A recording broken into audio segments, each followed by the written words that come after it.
An ordinary bus ride takes an unexpected turn when a group of overconfident teenagers picks the wrong target, a quiet Vietnam veteran with a past they could never imagine. The bus came to a stop at the corner of Jefferson Avenue and Elmwood Street, its doors creaking as they opened. Tired passengers stepped aboard, their faces showing the exhaustion of a long day. Among them was an elderly black man, his slow and careful steps reflecting the many years he had lived. He carried a sturdy wooden cane, its surface smoothed by years of use, and a small bag of groceries. Moving toward the back of the bus, his movements unhurried, but steady. As he lowered himself into a seat, he rested the cane against his knee and gazed out the window the evening light spilled across, his weathered face highlighting deep lines that spoke of a lifetime of challenges and wisdom. He sat quietly, unnoticed by most except for the occasional glance from a curious child or a kind stranger offering a faint smile. The bus rumbled back into motion, its engine a dull roar as it navigated the bustling streets. Inside, the mix of voices, the shuffle of feet, and the occasional chime of a phone notification filled the space. Yet amidst it all, the man remained a figure of calm, observing the world outside with eyes that seemed to hold more stories than anyone could count. But not everyone noticed the quiet dignity he carried. Not everyone understood the depth of his experience. And soon that lack of understanding would lead to something unforgettable. But as the bus slowed for the next stop, the atmosphere was about to change, and no one, not even the elderly man, could predict what would unfold. The bus screeched to a halt at a stop near Lincoln High School, and the energy shifted. Instantly, a group of teenagers, 4 in total, bounded up the steps. Their laughter was loud and carefree, with an edge that hinted at trouble. Each one carried a backpack slung over one shoulder, their voices cutting through the usual bus chatter like static. They lingered near the front, scanning the seats as though searching for something or someone to entertain them. One of them, a tall boy with a baseball cap, turned backward, nudged his friend, and pointed toward the elderly man seated at the back. "Yo, check him out," he said, his voice low but audible enough to make heads turn. The group exchanged smirks, their laughter growing as they made their way down the aisle. Passengers shifted uncomfortably in their seats, some glancing at the old man, others pretending not to notice. The teens stopped just short of him, their movements exaggerated and full of swagger. "Hey, old man," said the boy in the cap, leaning on the seat in front of him. "Miss your stop at the retirement home or something?" The elderly man didn't respond. He kept his gaze fixed out the window, his hands resting on the cane as though it were a lifeline. His silence only seemed to encourage them. Another teen, a shorter one with a hoodie pulled over, his head chimed in. "That cane for walking, or is it holding you up?" he snorted, and the others erupted into laughter. Passengers exchanged nervous glances, but no one said a word. A woman near the front shifted her bag closer to her chest. A man in a suit adjusted his tie, focusing intently on his phone. It was as if the entire bus had collectively decided that staying silent was safer than getting involved. But the teens weren't done. They edged closer, their voices growing louder, their jabs more pointed. "Bet he's got some cash on him," said a boy with a buzz cut. "What's in the bag, Grandpa?" "Cat food." But just as their mocking reached a crescendo, the old man moved for the first time, lifting his head slightly, his calm demeanor unshaken. Something in his presence shifted, and even the teenagers hesitated.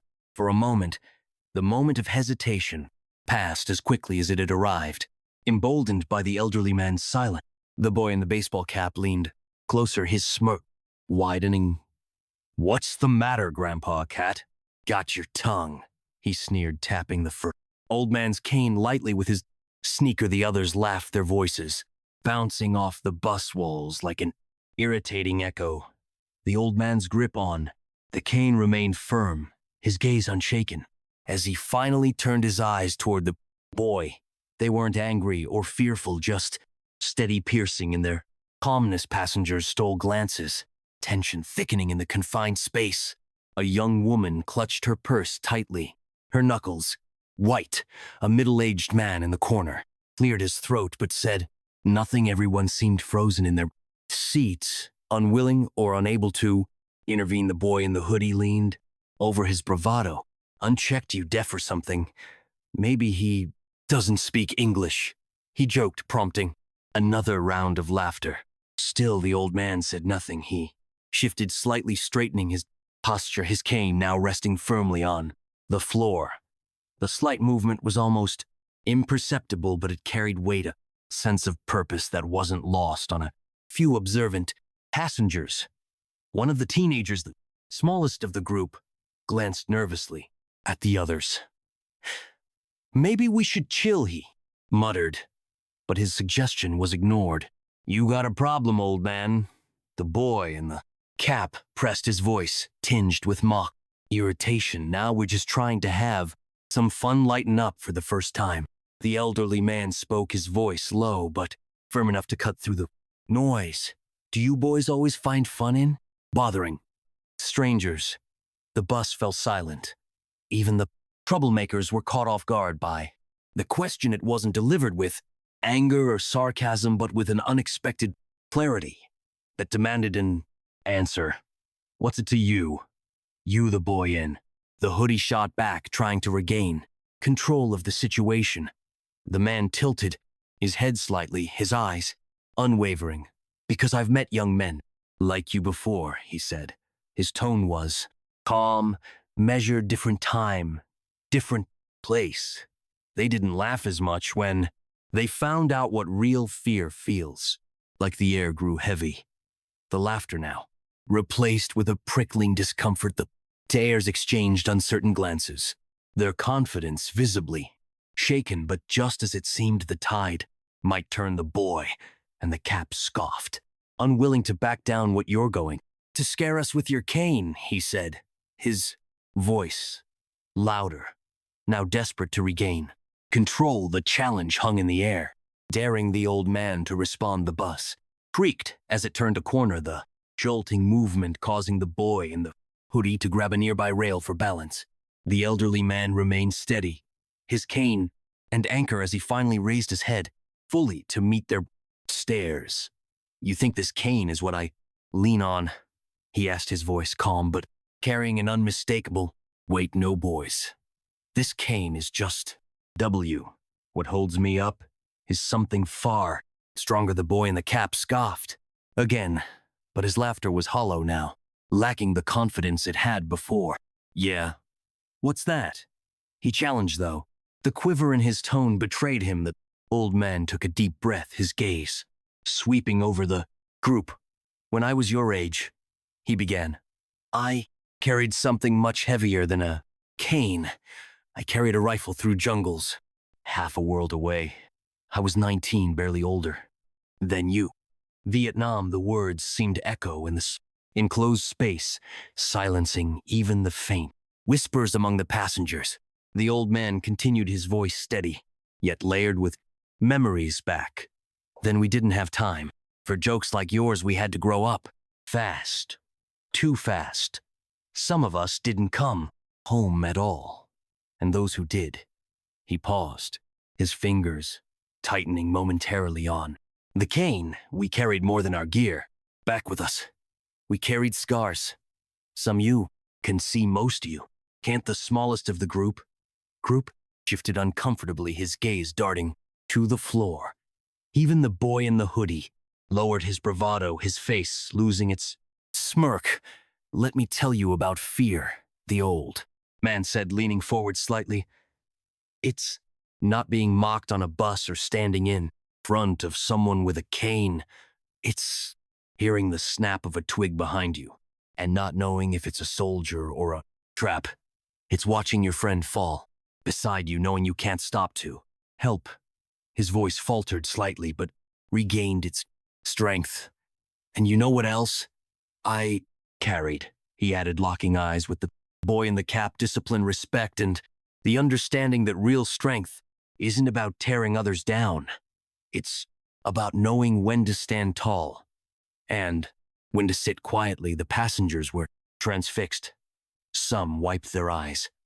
Others stared out the window pretending they weren't listening. But the tension in the air was palpable, heavier than before. The boy in the hoodie mumbled, "We didn't mean anything by it." Man, his voice was barely audible, but the regret was clear. The old man nodded, slightly, his demeanor softening just enough. "I know you didn't.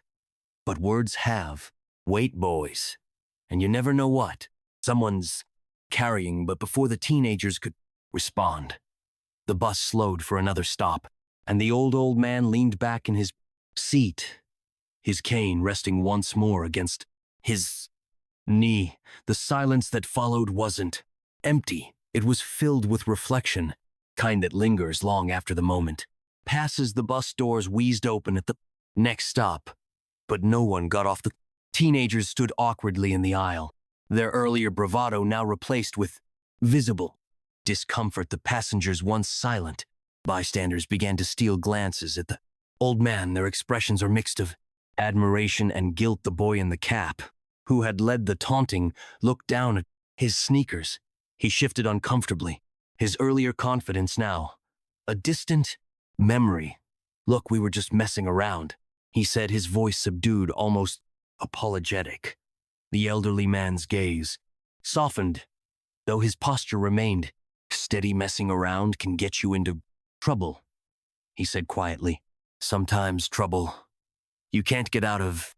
I've seen it happen too many times." The boy in the hoodie spoke next, his voice trembling slightly.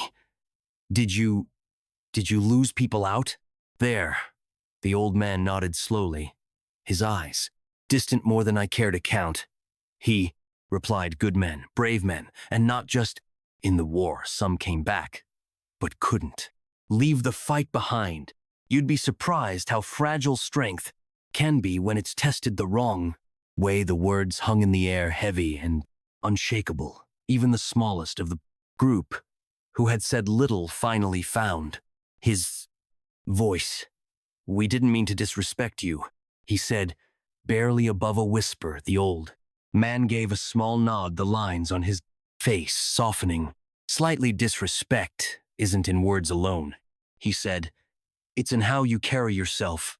Remember that." For a moment, the bus seemed suspended in time, every passenger holding their breath as the scene unfolded. Then a woman seated near the front spoke up, her voice firm, yet kind.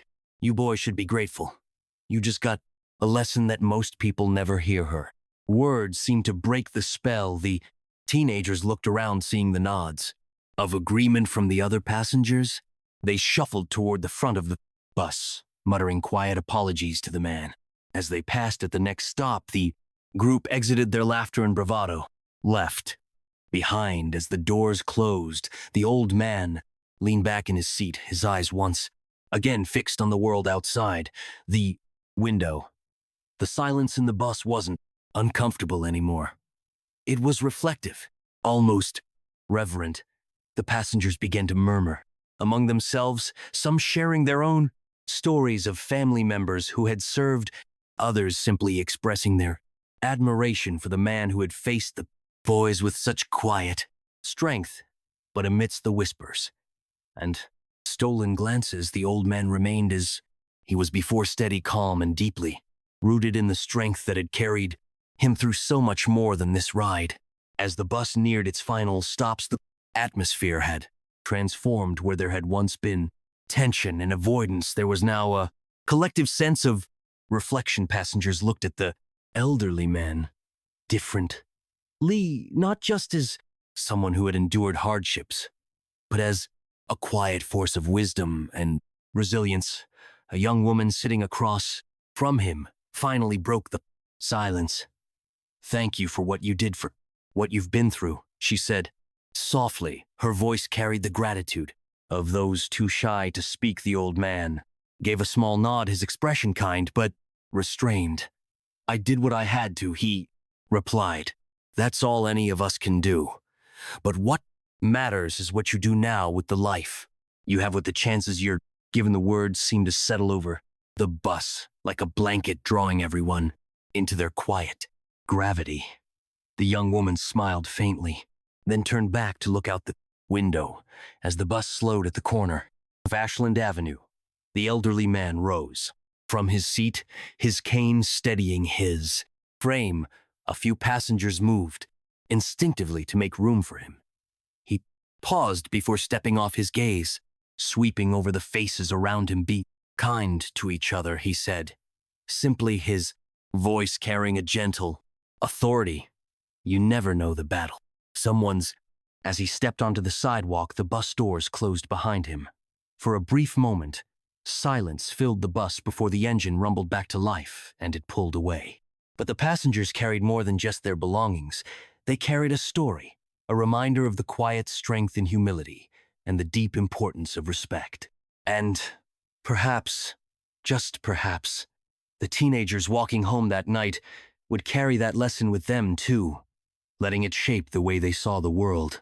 This story is a testament to the power of quiet dignity and the value of respect in a world that often overlooks them.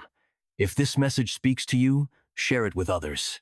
Let's work together to build a world where kindness and understanding are the norm, not the exception. Don't forget to subscribe for more stories that inspire, challenge, and remind us of what truly matters.